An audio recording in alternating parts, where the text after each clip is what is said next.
Good morning. Good morning sir. आज हम लोग पढ़ेंगे क्वेश्चन नंबर 3 एक्सरसाइज 13.2 यानी 13.2 का सरफेस एरिया ऑफ सिलेंडर हम लोग पढ़ रहे थे ना। आज देखो क्वेश्चन नंबर 3 क्या कहा है। धातु का एक पाइप 77 सेंटीमीटर लंबा है, ठीक है।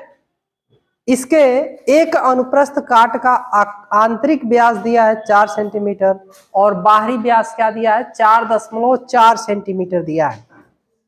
फिर ज्ञात करना है आपको आंतरिक वक्र पृष्ठीय क्षेत्रफल, बाहरी वक्र पृष्ठीय क्षेत्रफल और तीसरा का है कुल पृष्ठीय क्षेत्रफल। तो चलो देखते हैं कैसे निकलेगा। ध्यान से देखो, कोई सिलेंडर है, बेलन है, खोखला बेलन है। कैसा बेलन है जी? खोखला बेलन है। और खोखला बेलन में 2 त्रिज्या होंगी, कुछ मोटाई होगा बीच में, होगा कि नहीं जी? पाइप देखे हो आप लोग ना, पाइप, जस्ट पाइप ही आपका क्या है, खोखला बेलन है। ऐसे यही है आपका पाइप, ठीक है। इसका ऊंचाई कितना दिया है? 77 सेंटीमीटर क्या दिया है? हाइट। ऊंचाई कितना दिया है जी? 77 सेंटीमीटर हाइट दे दिया है। अब ध्यान से देखो, और आंतरिक त्रिज्या कितना दिया है? 4 सेंटीमीटर। आंतरिक त्रिज्या कितना दिया है? 4 सेंटीमीटर। और बाहरी त्रिज्या कितना दिया है जी? 4.4 सेंटीमीटर। यानी जो बाहर का है वो कितना है? 4.4 सेंटीमीटर, ठीक। और आंतरिक त्रिज्या कितना है? 4 सेंटीमीटर। यहां तक बात समझ में आई? यहां तक किसी को डाउट? जो भी डाटा दिया है उसको हम क्या करेंगे, अच्छे से एनालाइज कर लेंगे, पुटअप कर लेंगे। और देखो, पहला नंबर क्वेश्चन ये कहा है, इसमें 3 क्वेश्चन पूछे हैं। तीसरे नंबर में 3 क्वेश्चन पूछे हैं। पहला पूछा है आंतरिक वक्र पृष्ठीय क्षेत्रफल। आंतरिक वक्र पृष्ठीय क्षेत्रफल, अंदर वाला जो हमारा सरफेस एरिया है उसका निकालना है, ठीक है। मान लो अगर ये खोखला बेलन होता तो अंदर का कुछ सरफेस एरिया होता ना, कर्व सरफेस एरिया, तो उसका हमें एरिया निकालना है। कैसे निकालेंगे देखिए, तो लिख लीजिए यहाँ पे आंतरिक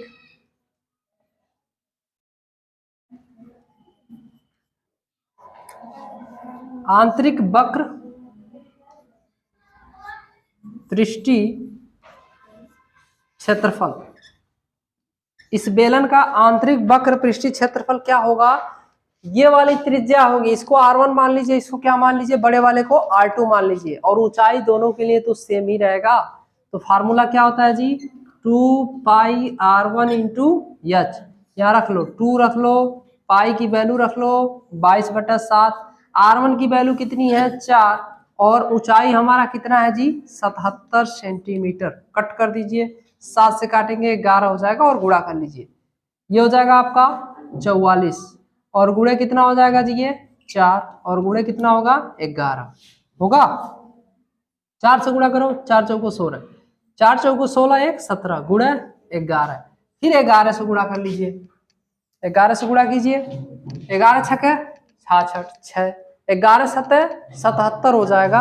और 77 में 6 जोड़ोगे तो कितना होगा जी? 83 होगा। 83 का 3 हासिल बचा आपका 8। 11 एक में 11, 11 8 कितना होगा जी? 19। तो ये हो जाएगा 1936 सेंटीमीटर स्क्वायर आपका क्या होगा? आंतरिक वक्र पृष्ठ का क्षेत्रफल होगा। ये जो खोखला बेलन है इसका आंतरिक वक्र पृष्ठ का क्षेत्रफल क्या होगा? 1936 सेंटीमीटर स्क्वायर। एक बार कैलकुलेट करके देख लीजिए, इतना आ रहा है। अब चलो दूसरा देखते हैं। इसी में दूसरा क्या कहा है? बाह्य पृष्ठीय क्षेत्रफल। अब ये जो बाहर वाला सरफेस है उसका पृष्ठीय क्षेत्रफल हमको निकालना है। अंदर का तो हमने निकाल लिया, अब बाहर वाला जो हमारा सरफेस एरिया, जैसे ये बाहर है ना, इसका निकालेंगे। तो जब बाहर जाएंगे तो बाहर वाला त्रिज्या लेंगे 4.4 सेंटीमीटर। आया समझ में? तो लिखिए बाह्य वक्र पृष्ठ का क्षेत्रफल। बाह्य वक्र पृष्ठ का क्षेत्रफल क्या हो जाएगा? 2 पाई R2 हो जाएगा ना जी। इसको हमने R1 माना था आंतरिक वाले त्रिज्या को, तो बाहरी त्रिज्या हम क्या मान लेंगे? R2 मान लेंगे। तो ये हो जाएगा R2, ये हो जाएगा 2 इंटू पाई की वैल्यू 22/7। R2 की वैल्यू कितनी है? 4.4 गुणे ऊंचाई कितनी है? 77 है ना जी। हाँ, अब देखो 7 से काटो इसको, 11 सतह 77, ये गुणा कर लीजिए, ये तुम्हारा हो जाएगा 44 और गुणे कितना होगा जी 4.4 गुणे 11, ये गुणा कर लो 11 से, या इसमें कर लो या इसमें कर लो, पहले इसमें कर लो। 11 चौको 44, 4, 11 चौको 44 और 4 कितना हो जाएगा जी 48 होगा, और गुणे 4.4 गुणा करके बताओ। 484 में 4.4 से गुणा कीजिए आप लोग, और गुणा करके जस्ट देखिए आंसर कितना आ रहा है। ये हो जाएगा 4 चौको 16, 8 चौको 32, 1 33, और ये हो जाएगा तुम्हारा 4 चौको 16, 3 19, ये हो गया 1936, ये भी हो जाएगा 1936। जोड़ लीजिए 6 9 12 11 और ये हो जाएगा 2, 0.1 स्थान पे लगा लीजिए, ये हो जाएगा 21, 29.4 सेंटीमीटर स्क्वायर। ये रहा बाह्य वक्र पृष्ठ का क्षेत्रफल। आए समझ में?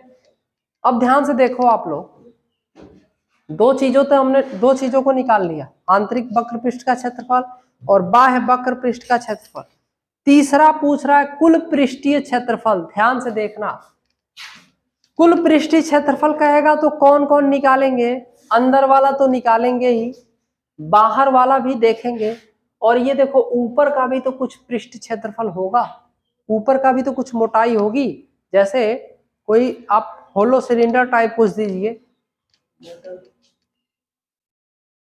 ये देखो कैप है ना जी, ये कैप का बाहर का सरफेस एरिया है ना, और ये अंदर का जो खोखला है उसका सरफेस एरिया है, और ये कुछ मोटाई दिख रही है, थिकनेस, ये भी तो एरिया होगा, कुछ ना कुछ सरफेस एरिया होगा, ये कुछ मोटा होगा तो मान के चलो ये कुछ मोटाई है, थिकनेस है 0.5 mm या कुछ भी हो सकता है, तो ये आपका थिकनेस एरिया, और ये यानी सारे एरिया को हम क्या करेंगे निकालेंगे और उसको बाद ऐड कर लेंगे तो कुल पृष्ठीय क्षेत्रफल निकल जाएगा। बात समझ में आई? कुल पृष्ठीय क्षेत्रफल में कौन कौन होगा? खोखले बेलन की बात होगी तो ये अंदर का सरफेस एरिया होगा, खोखला है तो अंदर का सरफेस एरिया होगा, और ये बाहर का सरफेस एरिया होगा, और ये देखो ये कुछ मोटाई दिख रही है, थिकनेस ऊपर वाला, ये भी तो सरफेस एरिया होगा, इसको भी निकालेंगे ऊपर और नीचे को, तो ये आपको पूरा काउंट करना पड़ेगा। तो चलिए निकालते हैं। देखो अंदर वाला बाहर वाला हमने निकाल लिया है, लेकिन हमने ये ऊपर का टॉप का सरफेस एरिया और बॉटम का सरफेस एरिया निकालना है, तो देखो कैसे निकालेंगे, ध्यान से देखना। ये एक फार्मूला होता है कि पाई, देखो जब खोखला सर्कल हो, जैसे ऐसे कुछ सर्कल हो, इसका एरिया मान लो R1 है, इसका अंदर का त्रिज्या कितना है R2 है, तो इसका एरिया हो जाएगा R2 square minus R1 square होगा। ये वाला फार्मूला यूज करेंगे, ठीक है। अब देखो ये ऊपर भी है और नीचे भी है, सेम डायमेंशन है, तो दो लगा सकते हो कि नहीं? लगा सकते हो। तो यहाँ पे लिखेंगे कुल पृष्ठीय क्षेत्रफल, तीसरा नंबर है आपका कुल पृष्ठीय क्षेत्रफल। कुल पृष्ठीय क्षेत्रफल में क्या आ जाएगा? आंतरिक पृष्ठ का क्षेत्रफल प्लस बाह्य पृष्ठ का क्षेत्रफल प्लस ये ऊपर वाला सरफेस एरिया और नीचे वाला सरफेस एरिया। तो आंतरिक वाला क्या है, इसको डायरेक्ट लिख लो आप, आंतरिक वाला लिख लो आप 1900 कितना है जी 36, प्लस बाहर वाला कितना है 2129.4 प्लस, ध्यान से देखना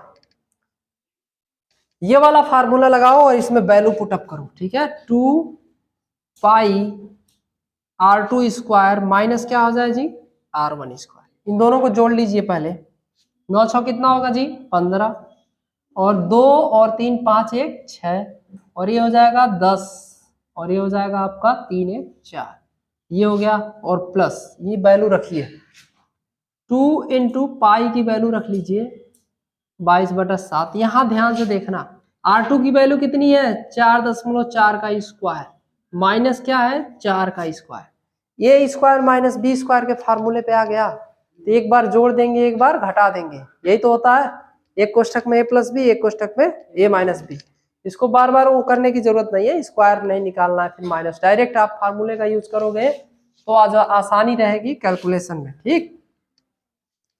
चलिए ये तो हमने जोड़ लिया, देख लेना जोड़ सही है ना। अब देखो ये 4065 पॉइंट क्या है 4 प्लस क्या हो जाएगा ये 2 इंटू 22/7। एक बार जोड़ लो, एक बार जोड़ोगे तो कितना होगा 8.4 और एक बार घटाओगे तो कितना होगा 0.4 होगा ना जी, ये 0.4 है भाई। ए स्क्वायर माइनस बी स्क्वायर पे तोड़ेंगे तो एक कोष्टक में ए प्लस बी, एक कोष्टक में ए माइनस बी। एक बार जोड़ेंगे तो 4 4 8 8.4 हो जाएगा। एक बार घटाएंगे तो 4.4 में से 4 माइनस करोगे तो 0.4 होगा। तो यही हमने लिख दिया। 7 से काट दो, ये 1284 होता है ना जी, यानी 1.2 और ये हो गया आपका 4065.4 प्लस ये गुणा कर लीजिए 22 दूना 44 1.2 गुणे 0.4 गुणा कीजिए 12 से पहले इसमें 12 चौको 48 फिर 12 चौको 48 4 कितना हो जाएगा जी 52। ये 52.8 हो गया और गुणे फिर 0.4 है, फिर गुणा कीजिए 4 से गुणा कीजिए 8 चौको 32 हो जाएगा। 4 2 9 8 3 11 होगा, एक 5 चौको 20 अब 20 1 21.2 स्थान पे जाएगा यानी 21 ये हो गया। अब जोड़ लीजिए, ये हो जाएगा 2, ये हो जाएगा 5 यानी दशमलव में हो जाएगा 52। ठीक, अब देखो ये हो जाएगा तुम्हारा 6, ये हो जाएगा 8, ये हो जाएगा 0.4 सेंटीमीटर स्क्वायर। ये रहा कुल पृष्ठीय क्षेत्रफल। आ गया समझ में? यानी जो होलो सिलेंडर है उसका कुल पृष्ठीय क्षेत्रफल कितना होगा 4086.52 सेंटीमीटर स्क्वायर। Write down. अब ध्यान से देखो, ये आपका अगर इस तरह का क्वेश्चन आए, कुछ भी डाटा रहे तो इसी प्रोसेस से आप क्या करेंगे सॉल्व कर लेंगे। यहाँ रेडियस कुछ भी हो सकता है, 2 भी हो सकता है, 2.4 भी हो सकता है, कुछ भी हो सकता है, लेकिन प्रोसेस क्या है लगाने का यही है। जब आंतरिक पूछे तो ये अंदर वाला त्रिज्या लेके आप पृष्ठ निकाल लेंगे क्षेत्रफल, बाह्य का पूछे तो बाहर वाला त्रिज्या लेके आप क्षेत्रफल निकालेंगे, और टोटल सरफेस एरिया पूछे तो आप इस फार्मूले का यूज करेंगे। ये आंतरिक वक्र पृष्ठ का क्षेत्रफल, ये बाह्य वक्र पृष्ठ का क्षेत्रफल और दोनों आधारों का पृष्ठीय क्षेत्रफल, ऊपर वाले का और नीचे वाले का, तो ये दोनों आधारों का पृष्ठीय क्षेत्रफल है। और इससे हम क्या करेंगे कैलकुलेट करके और आंसर का मान निकाल लेंगे। तो चलिए नेक्स्ट क्वेश्चन देखते हैं क्या कह रहा है।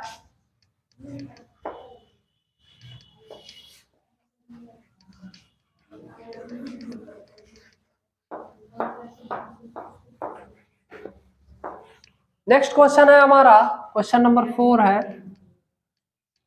क्वेश्चन नंबर 4 क्या दिया है, एक रोलर का व्यास 84 सेंटीमीटर है।